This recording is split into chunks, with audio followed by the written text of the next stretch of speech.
Greetings in the name of Jesus. Today I'm sharing on what I titled Overcoming the Devices of the Enemy.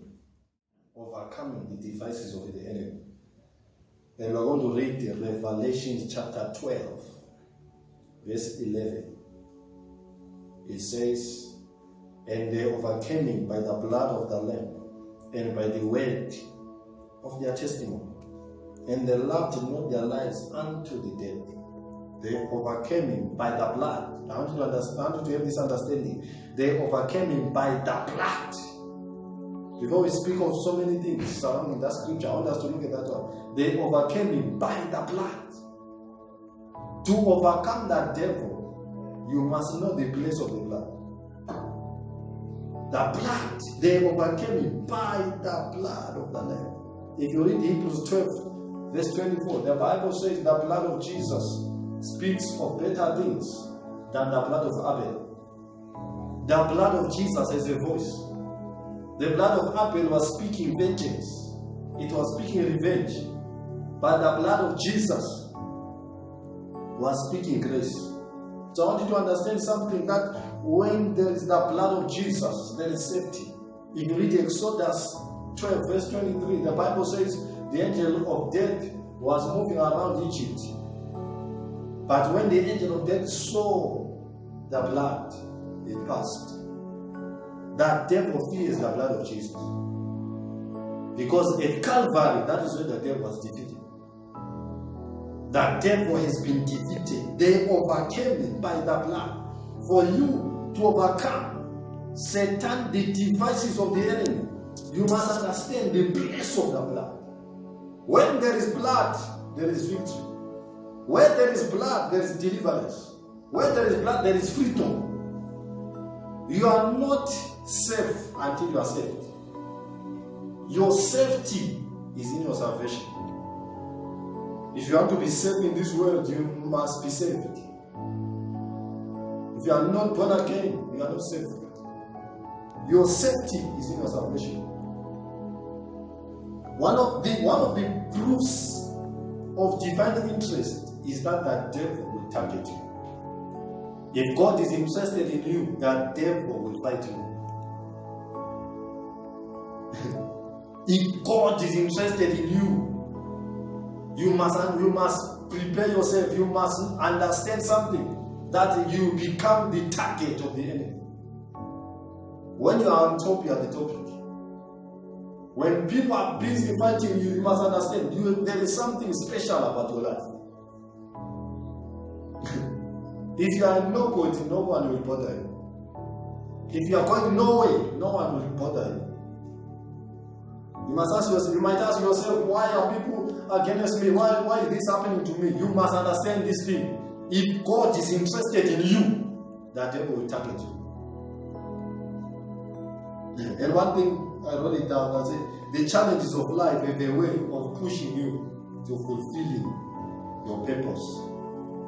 The challenges of life have a way. If you look at the life of Jesus, if you look at the things that surrounded Jesus, the challenges that he faced were a prophecy that were foretold by the prophets. So without Judas, the prophecy will not be fulfilled. Without Peter, the prophecy will not be fulfilled. So Judas had to betray Jesus in order to fulfill the prophecy. So when you see challenges around your life, challenges are there to push you to God. They are there to push you to become a better person. When you see attacks around your life, you must understand that the attacks come to make you attractive. In order for you to be attractive, you must be attacked. So challenges are not there to destroy you. Challenges are there to make you. They are there to mold you. After challenges, that's where the glory appears. And the other point that I wrote down is that for you to go through a public miracle, there will be public shame. Jesus was crucified publicly. It was a public shame. But his glory became a public miracle. So when you see challenges, when you see opposition, there is no opposition without position. When you are rightly positioned, you will face opposition. The devil does not fight people with no destiny.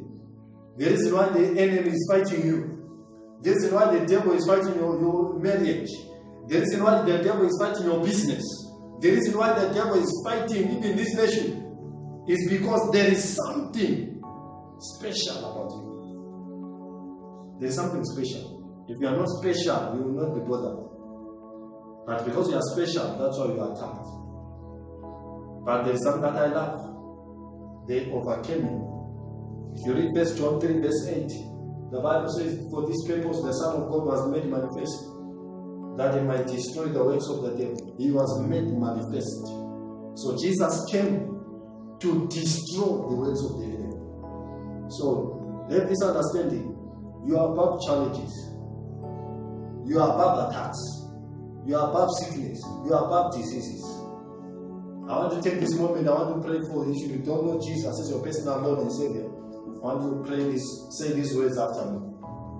Say, dear God in heaven, I come to you today just as I am. I admit that I'm a sinner, but today I confess with my mouth that you came and died for me and the cross of Calvary. Today, make me your child.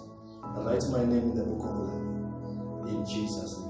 I pray for you. If you are sick, place your hand where you are feeling pain.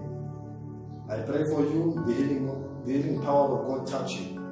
In the name of Jesus, I rebuke the powers of darkness. I rebuke sickness and disease. I rebuke every attack of the enemies. In the name of Jesus, I speak preservation. I speak grace. I speak glory. In the name of Jesus. If you could not sleep before, I can sense in my spirit there's someone you could not sleep. These couple of days you could not sleep peacefully. I pray for you today. Let peace. Let there be peace in your life. In the name of Jesus. May the blood of Jesus speak for you. May the blood of Jesus speak for your family. May the blood of Jesus speak for your business. I declare the blood of Jesus. In Jesus' name.